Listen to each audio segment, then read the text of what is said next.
So hello friends, welcome to chart Aslam. मेरा नाम है शुभम चौहान। आज हम बात करने वाले हैं कि ट्रेंडिंग मार्केट में कैसे ट्रेड करें। आप ट्रेंड की मार्केट में कैसे सपोर्ट आइडेंटिफाई करें, कैसे यहाँ पे ये देखें कि यहाँ पे किस तरीके की कैंडल्स बन रही हैं, प्राइस का स्ट्रक्चर क्या है, पुल बैक पे कैसे ट्रेड करें, ये सारी बात आज हम करने वाले हैं। उससे पहले आप वीडियो को जरूर लाइक कीजिए, शेयर कीजिए, सब्सक्राइब कीजिए। चलिए बात करते हैं कि निफ्टी में क्या हुआ है एंड उसके हिसाब से हम बात करने वाले हैं कि यहाँ पे प्राइस कैसे काम करता है। तो अगर आप एक्सपायरी डे का चार्ट देखो, यहाँ पे जो क्लोजिंग प्राइस आया है उसी क्लोजिंग प्राइस के आसपास ही मार्केट ने यहाँ पे सपोर्ट लिया हुआ है। तो फ्राइडे के दिन होता क्या है, मार्केट यहाँ पे स्लाइटली गैप अप ओपन होता है, थोड़ा सा ऊपर ओपन होता है। ऊपर ओपन होने के बाद प्राइस जाता है ऊपर। ऊपर जाने के बाद यहाँ पे फिर से प्राइस आता है नीचे। कहाँ तक आता है? जो हमारा क्लोजिंग प्राइस होता है उसी के आसपास, उसी के पास मार्केट आता है। वहीं से सपोर्ट लेके फिर से निफ्टी ऊपर जाता है। अब ये क्लोजिंग प्राइस के पास से ही क्यों गया है? मैंने हमेशा आपको प्रीवियस वीडियोस में भी बता रखा है कि जो क्लोजिंग प्राइस होता है वो हमेशा काम करता है सपोर्ट की तरह। अप ट्रेंड की जो मार्केट होगी ये होती है अप ट्रेंड की मार्केट। यहाँ पे जो क्लोजिंग प्राइस होगा वो सपोर्ट की तरह काम करेगा। जब प्राइस ऊपर से नीचे की तरफ आएगा तो ये सपोर्ट की तरह काम करेगा। यहाँ पे प्राइस थोड़ा हॉल्ट जरूर करेगा। हॉल्ट मतलब रुकेगा, थोड़ा प्राइस यहाँ पे रुकेगा, उसके बाद ही ऊपर या नीचे की तरफ वो जाएगा। एंड जो नेगेटिव मार्केट होती है, डाउन ट्रेंड की मार्केट होती है, वहाँ पे जो क्लोजिंग प्राइस होगा ये काम करेगा एज अ रेजिस्टेंस। जब प्राइस नीचे से ऊपर की तरफ जाएगा, नीचे से ऊपर की तरफ जाएगा, तो यहाँ पे मार्केट थोड़ा रुकेगा एंड यहाँ पे रेजिस्टेंस की तरह मार्केट यहाँ पे काम करेगा। जो ये लेवल होगा ये रेजिस्टेंस की तरह काम करेगा। तो यहाँ पे क्या किया है, इसने सपोर्ट की तरह काम किया है। मैंने अपने एनालिसिस वीडियो में बताया भी था कि अगर मार्केट यहाँ पे गैप अप ओपन होता है तो हो सकता है थोड़ा बहुत आपको प्रॉफिट बुकिंग देखने को मिले। एंड उसके बाद जो क्लोजिंग प्राइस होगा यहाँ पे मार्केट आपको सपोर्ट लेता हुआ दिखेगा, क्योंकि सब जो क्लोजिंग प्राइस होता है वो सपोर्ट की तरह काम करता है। सपोर्ट एंड रेजिस्टेंस पे मैं एक अलग वीडियो बनाऊंगा, उसमें बताऊंगा कि सपोर्ट एंड रेजिस्टेंस को कैसे आइडेंटिफाई करें, कौन से लेवल्स होते हैं जो सपोर्ट एंड रेजिस्टेंस की तरह काम करते हैं, वो सारी बात करने वाला हूँ। लेकिन आज के दिन हम बात करते हैं कि ट्रेंडिंग मार्केट अप ट्रेंड में कैसे ट्रेड करें, कैसे सपोर्ट आइडेंटिफाई करें, वहाँ पे कैसे हमें पता चले कि यहाँ पे हम बाइंग कर सकते हैं। तो अगर आज के दिन देखो, यहाँ पे इस चार्ट में देखो, अगर यहाँ पे तो जो क्लोजिंग प्राइस के पास मार्केट यहाँ पे आता है, लेकिन क्या यहाँ पे जो कैंडल, कोई भी कैंडल इस क्लोजिंग प्राइस, जो क्लोजिंग प्राइस होता है उसके नीचे यहाँ पे क्लोज कर पा रहा है? नहीं। जो सपोर्ट इसने बना रखा है मार्केट ने, इस सपोर्ट के नीचे क्या एक भी कैंडल यहाँ पे क्लोज कर पा रही है? नहीं। पहली कैंडल आती है, ब्रेक जरूर करता है, लेकिन फिर से यहाँ पे बायर्स आते हैं, मार्केट को ले जाते हैं ऊपर। ठीक, दोबारा फिर ट्राई करता है, लेकिन क्या नीचे क्लोज कर पा रहा है? नहीं। फिर से यहाँ पे बायर्स आते हैं, प्राइस को ले जाते हैं ऊपर। अगेन फिर से यहाँ पे सेलर्स ट्राई करते हैं, लेकिन क्या सपोर्ट के आसपास प्राइस को ला पाते हैं? नहीं। बायर्स यहाँ फिर से आते हैं, प्राइस को ले जाते हैं ऊपर। उसके बाद जो ये रेजिस्टेंस मार्केट यहाँ पे बना रखा होता है, इस रेजिस्टेंस को ब्रेक करने के बाद मार्केट जाता है, जो डे हाई होता है वहां तक जाता है। अब ये ऐसा नहीं है कि मैंने यहाँ पे चार्ट बनने के बाद आपको बता रहा हूँ, मैंने अपने टेलीग्राम ग्रुप में बता भी रखा था जब मार्केट यहाँ पे कहीं चल रही थी कि मार्केट यहाँ पे सपोर्ट ले रहा है निफ्टी, एंड यहाँ पे डे हाई रेजिस्टेंस का ब्रेकआउट आ सकता है। आप भी टेलीग्राम ग्रुप को ज्वाइन कर सकते हो, आपकी ट्रेडिंग स्किल्स इन्हांस होने वाली हैं। प्राइस के बारे में, प्राइस के नेचर के बारे में सब कुछ आपको यहाँ पे टेलीग्राम आप जो ग्रुप को अगर आप ज्वाइन करते हो, आपको अब सब कुछ पता चलने वाला है। मैं वहाँ पे कोई टिप्स या सेल्स या बाई सेल्स की कोई रिकमेंडेशंस वगैरह वहाँ पे नहीं देता हूँ, लेकिन आपको मैं इंडिकेशन ज़रूर दे देता हूँ कि यहाँ पे क्या करने वाला है, प्राइस ऊपर जाने वाला है या फिर नीचे आने वाला है, बायर्स एंड सेलर्स क्या कर सकते हैं। मैंने वहाँ पे सीधा सीधा बताया था कि मार्केट यहाँ पे सपोर्ट ले रहा है निफ्टी, एंड यहाँ से अब रेजिस्टेंस का ब्रेकआउट आ सकता है। तो मार्केट वहीं से सपोर्ट लेता है, मार्केट ऊपर की तरफ यहाँ पे निकल जाता है। अब यहाँ पे आइडेंटिफाई करते हैं यहाँ पे ऐसा हुआ क्या। पहला तो हमें सपोर्ट पता चल गया कि यहाँ पे जो क्लोजिंग प्राइस होता है वो सपोर्ट की तरह काम करता है, पहली चीज़। दूसरी चीज़, एक भी कैंडल नीचे की तरफ क्लोज नहीं कर पा रही है। ठीक, तीसरी चीज़ यहाँ पे क्या होता है, यहाँ पे बड़े वॉल्यूम के साथ जो बायर्स आ रहे हैं वो अच्छे खासे वॉल्यूम के साथ कैंडल बना रहे हैं। पहली ग्रीन कैंडल आती है पर उसको अच्छे वॉल्यूम के साथ ऊपर की तरफ क्लोज करते हैं। ठीक, फिर अगर ये देखो, ये कैंडल भी अच्छे वॉल्यूम के साथ ऊपर की तरफ क्लोज हुई है।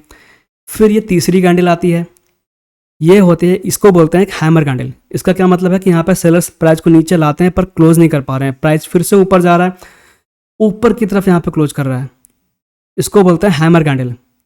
यहाँ पे प्राइस रिजेक्शन दिखा रहा है। तो यहाँ पे तीन हमें दो सपोर्ट आइडेंटिफाई हो गया, एक पुल बैक आया है, मार्केट सपोर्ट के आसपास रुक रहा है, हॉल्ट कर रहा है। ठीक, अच्छे वॉल्यूम के साथ कैंडल आ रही है यहाँ पे हमें प्राइस रिजेक्शन देखने को मिल रहा है, हैमर कैंडल भी देखने को मिली है। अगला क्या, यहाँ पे हायर लोज बन रहे हैं, एक भी लो अपने प्रीवियस लो को टेस्ट नहीं कर रहा है। जो भी लो बन रहे हैं वो अपने प्रीवियस लो से ऊपर बन रहे हैं। ठीक, एक लो, ये दूसरा लो, ये तीसरा लो। तो यहाँ पे जो भी मार्केट ने अपना ये एक लो बना रखा था, इसको एक भी बार यहाँ पे टेस्ट नहीं कर रहा है मार्केट। सपोर्ट टेस्टिंग क्या होती है, सब मान लीजिए एक सपोर्ट है, सपोर्ट लाइन है, प्राइस ऊपर से नीचे आता है, सेलर्स ट्राई करते हैं मार्केट को नीचे ले जाने का, लेकिन यहाँ पे आते हैं बायर्स, वो ले जाते हैं प्राइस को ऊपर, फिर से सेलर आते हैं, ट्राई करते हैं, फिर बायर आते हैं, प्राइस को ले जाते हैं ऊपर, फिर से सेलर आते हैं, अगेन ट्राई करते हैं, लेकिन फिर से यहाँ पे बायर आते हैं एंड वो प्राइस को ले जाते हैं ऊपर, और इस बार वो ब्रेक करके प्राइस को ऊपर की तरफ निकाले जाते हैं। यहाँ पे आपको क्या दिख रहा है, जो हमारा लो होता है प्रीवियस, जो सपोर्ट का फॉर्मेशन होता है, मार्केट एक भी बार, प्राइस एक भी बार उस सपोर्ट को टेस्ट नहीं कर रहा है, उसके ऊपर ही ट्रेड कर रहा है, इस सपोर्ट लाइन के ऊपर ट्रेड कर रहा है। इसका क्या मतलब होता है कि प्राइस धीरे धीरे ऊपर की तरफ शिफ्ट हो रहा है, प्राइस धीरे धीरे ऊपर की तरफ शिफ्ट हो रहा है, हायर लोज का फॉर्मेशन हो रहा है, एंड जो यहाँ पे कैंडल बन रही हैं, प्राइस धीरे धीरे ऊपर की तरफ शिफ्ट हो रहा है, जो यहाँ पे कैंडल बन रही है वो भी कैसे बन रही हैं, अच्छे वॉल्यूम के साथ बन रही हैं। यहाँ पे प्राइस रिजेक्शन देखने को मिल रहा है, हैमर कैंडल भी देखने को मिल रही है। तो जब इस तरीके का हमें स्ट्रक्चर दिख रहा है सपोर्ट के आसपास, तो ये इंडिकेशन होता है कि यहाँ पे बायर्स आ चुके हैं, यहाँ पे स्ट्रॉन्ग बायर्स हैं सपोर्ट के पास, एंड मार्केट यहाँ पे फिर से ऊपर जा सकता है। देखो अब ट्रेंड की मार्केट होती कैसे है दिखाता हूँ। ये होता है इम्पल्सिव मूव, इसका आता है पुल बैक, फिर इम्पल्सिव मूव, फिर पुल बैक, फिर इम्पल्सिव मूव, फिर पुल बैक, फिर इम्पल्सिव मूव। जो इम्पल्सिव मूव है इनको ट्रेंडिंग मूव भी बोलते हैं कि ये ट्रेंडिंग मूव है, बड़े मूव, और जो छोटे छोटे से मूव हैं इनको बोलते हैं पुल बैक। जनरली लोग क्या करते हैं, जो न्यू कमर्स आते हैं, जो नए नए ट्रेडिंग में आते हैं, वो ये हमेशा ये ट्राई करते हैं कि यहाँ पे ब्रेकआउट को ट्रेड किया जाए। इंडेक्स में क्या होता है ना, जो निफ्टी बैंक निफ्टी जब हम ट्रेड करते हैं तो यहाँ पे ब्रेकआउट उतनी अच्छे से काम नहीं करता।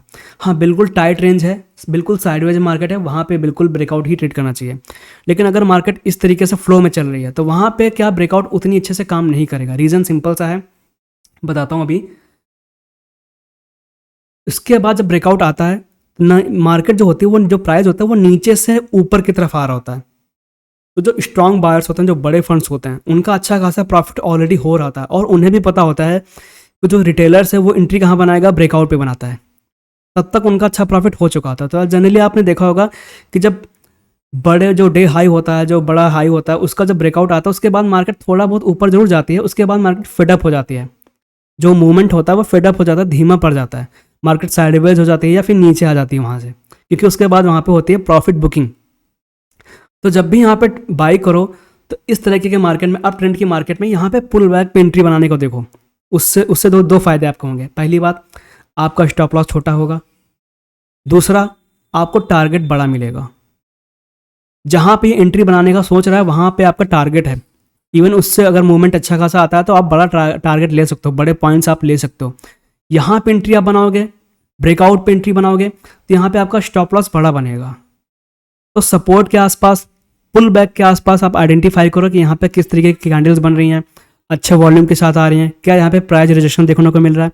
तो इस तरीके की आप कैंडल्स यहाँ पे आइडेंटिफाई करो और कोशिश करो, ट्राई करो, मार्केट को थोड़ा देखो समझो, पुल बैक पे एंट्री बनाओ। पुल बैक पे एंट्री होगी तो आपका स्टॉप लॉस छोटा होगा एंड आपको प्रॉफिट बड़ा आपको मिलेगा।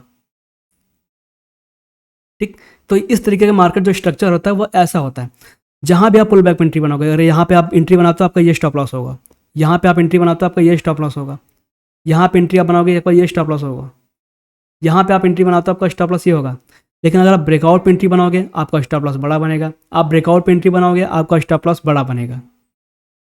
और तब तक मार्केट का फेडअप हो चुका होगा, जो स्ट्रॉन्ग बायर्स होंगे, जो FIIs होते हैं, उनका अच्छा खासा यहाँ पे, जो बड़े बड़े फंड्स होते हैं उनका अच्छा खासा यहाँ पे प्रॉफिट हो चुका होता है। उस टाइम के बाद वो मार्केट को यहाँ पे प्रॉफिट बुकिंग अपनी चालू कर देते हैं, तो वहाँ पे मार्केट साइडवेज हो जाता है या फिर वहाँ पे आपको प्रॉफिट बुकिंग नीचे की तरफ देखने को मिल जाती है। तो हमेशा ट्राई करो कि सपोर्ट के आसपास बाई करो। अब ट्रेंड की मार्केट में सपोर्ट जहाँ पे मार्केट लगता है वहाँ पे बाई करो। अगर आप देखो यहाँ पे एक्सपायरी वाले दिन क्या होता है, यहाँ पे उससे पहले मार्केट एक रेंज में होती है। ठीक, मार्केट में यहाँ पे थोड़ा सा ऊपर ओपन होता है, इस रेंज से ऊपर ओपन होता है एंड सीधा यहाँ पे निकल जाता है ऊपर, उसके बाद नीचे आता है। अगर आप यहाँ पे देखो, एक भी लो को मार्केट ने क्या टेस्ट किया है, एक भी लो को क्या मार्केट ने ब्रेक किया है, निफ्टी ने ब्रेक किया है? नहीं। जो भी फॉर्मेशन हो रहे हैं वो हायर लोज के फॉर्मेशन हो रहे हैं। जो ब्रेकआउट आता है, इसी ब्रेकआउट को मार्केट टेस्ट करके ऊपर निकल जाता है, और जो डे हाई होता है इसको मार्केट यहाँ पे कर देता है ब्रेक। तो सोचो, जिन लोगों ने यहाँ पे एंट्री बनाई होगी उनका प्रॉफिट देखो, और जिन लोगों ने यहाँ पे एंट्री बनाई होगी उनका देखो, और जिन लोगों ने इसको आइडेंटिफाई किया होगा ये ब्रेकआउट, इस ब्रेकआउट के आसपास जब मार्केट ने यहाँ पे पुल बैक लेके इसी ब्रेकआउट को टेस्ट करता है, यहाँ पे एंट्री बनाई होगी, आपका ये स्टॉप लॉस है, आपको इतना टारगेट मिला। यहाँ पे अगर आपने एंट्री बनाई होगी तो आपको इतना टारगेट मिला, और आपका स्टॉप लॉस ये है। तो हमेशा पुल बैक के आसपास आप देखो यहाँ पे कि किस तरीके के यहाँ पे कैंडल्स बन रही है, प्राइस के यहाँ पे किस तरीके से बना रहा है, क्या मार्केट यहाँ पे एक ब्रेकआउट करके फिर से यहाँ पे टेस्ट ले रहा है। जनरली में इंट्राडे में इंडेक्स में इतना टाइम होता नहीं है कि हम पुल बैक की टेस्टिंग करें, लेकिन जब एक्सपायरी वाला दिन है, अच्छा खासा मार्केट यहाँ पे नीचे आता है, उसके बाद यहाँ पे ब्रेकआउट आता है, ब्रेकआउट के बाद यहाँ पे जो ये ब्रेकआउट आता है इसी लेवल्स के आसपास यहाँ पे टेस्ट होता है, मार्केट यहीं से ऊपर निकल जाता है। उसके प्रीवियस अगर आप डे देखो तो यहाँ भी अगर आप देखो, यहाँ पे एक भी लो के क्या मार्केट यहाँ पे ब्रेक कर पा रहा है? नहीं। जो भी लो बन रहे हैं वो अपने प्रीवियस लो से ऊपर बन रहे हैं, और मार्केट यहाँ पे ऊपर निकल जाता है। तो अगर आप 2-3 दिन से देखो तो यहाँ पे एक भी लो को मार्केट अभी तक ब्रेक नहीं किया है, मार्केट हायर लोज बनाता हुआ ऊपर की तरफ ही मार्केट ट्रेड कर रहा है, हायर हाई हायर लो बनाते हुए मार्केट ऊपर की तरफ यहाँ पे ट्रेड कर रहा है। इस तरीके से हम प्लान करते हैं अप ट्रेंड की मार्केट में। प्राइस को, नेचर को देखते हैं, यहाँ पे वॉल्यूम को चेक करो, प्राइस के रिजेक्शन को चेक करो, सपोर्ट के आसपास मार्केट यहाँ पे क्या कर रहा है। सपोज अगर ये जो सपोर्ट है, जो मार्केट ने सपोर्ट बना रखा था, इसी के आसपास यहाँ पे आया, कोई बात नहीं, दोबारा फिर आता है, दोबारा फिर आता है। अगर यहाँ पे हायर लोज के फॉर्मेशन में आता और इसको यहाँ पे टेस्ट कर रहा होता बार बार सपोर्ट को, तो इसके ब्रेक होने के चांसेस होते फिर। लेकिन क्या यहाँ पे ऐसा हो रहा था? नहीं हो रहा था। यहाँ पे बन रहे थे higher highs, higher lows, higher highs, and ऊपर की तरफ अगर यहाँ पे देखो, ये रेजिस्टेंस है, ये सपोर्ट है। प्राइस ने एक भी बार सपोर्ट को टेस्ट नहीं किया, लेकिन रेजिस्टेंस को इसने बार बार टेस्ट किया है। पहली बार एक बनाया, दूसरी बार फिर टेस्ट किया जाके इसको, तीसरी बार इसको ब्रेक कर देता है प्राइस, लेकिन नीचे सपोर्ट को टेस्ट नहीं कर रहा है, सपोर्ट से ऊपर ही ट्रेड कर रहा है मार्केट। तो इस तरीके से हम आइडेंटिफाई करते हैं कि प्राइस के नेचर को, कि यहाँ पे प्राइस कर क्या रहा है, बायर्स क्या कर रहे हैं, सेलर्स क्या कर रहे हैं यहाँ पे। तो ऐसे आइडेंटिफाई करके हम सपोर्ट के आसपास ही बाय कर सकते हैं। और ये कोई इंडिकेटर हमें नहीं बताने वाला, ये प्राइस के नेचर को हमें देखना पड़ेगा, प्राइस एक्शन को हमें देखना पड़ेगा। सो अगर आपको वीडियो पसंद आता है तो लाइक कीजिए, शेयर कीजिए, सब्सक्राइब कीजिए, आने वाले वीडियोस के नोटिफिकेशन आपको मिल जाएंगे। ज़्यादा से ज़्यादा अपने दोस्तों को शेयर कीजिए। एंड मैं पूरी एक सीरीज़ लाने वाला हूँ प्राइस एक्शन पर, वॉल्यूम पर, अप ट्रेंड की मार्केट को कैसे ट्रेड करें, डाउन ट्रेंड की मार्केट को कैसे ट्रेड करें, सारा कुछ आपको मैं बताने वाला हूँ यहाँ पे। हर एक मार्केट की, वोलेटाइल मार्केट क्या होती है, साइडवेज मार्केट में स्कैल्पिंग कैसे करें। So thank you so much, मिलते हैं अगले वीडियो में। Thank you so much.